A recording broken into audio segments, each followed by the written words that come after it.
Ever since we began driving automobiles, we've dreamed that someday our cars would drive us. Well done, Firebird 2. You're now under automatic control. Hands-off steering. That revolution still hasn't happened. Instead, there's been incremental progress, like cruise control, adaptive cruise control, lane departure warning, and parking assist. In 1956, that's how GM thought we'd be driving just 20 years down the road. They were off by about 4 decades. But at last, here we are. All right, so here's the steering wheel, and here are my hands on my coffee cup.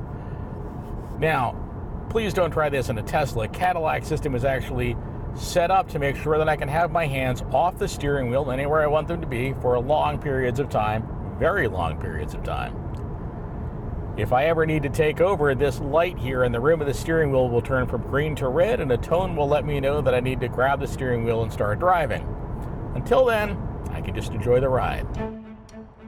For now, Cadillac's Super Cruise system relies on detailed 3D maps stored in the car's memory, and its use is restricted to major highways. It senses the cars around it using radar and cameras. Lots of them.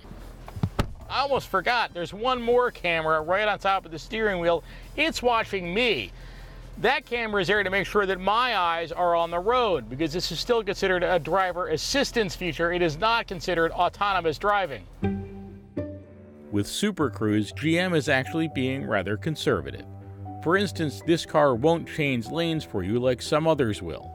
GM engineers don't trust these sensors to take the car anywhere your face isn't already pointed. Not yet, anyway.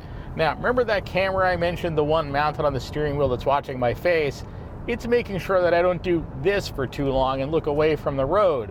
If I keep talking to you, after a while it'll turn off and do that. Let's face it, the vast majority of car crashes are caused by humans. It won't be long before computers will be way better at this than we are. Until then, General Motors has taken us one more step closer.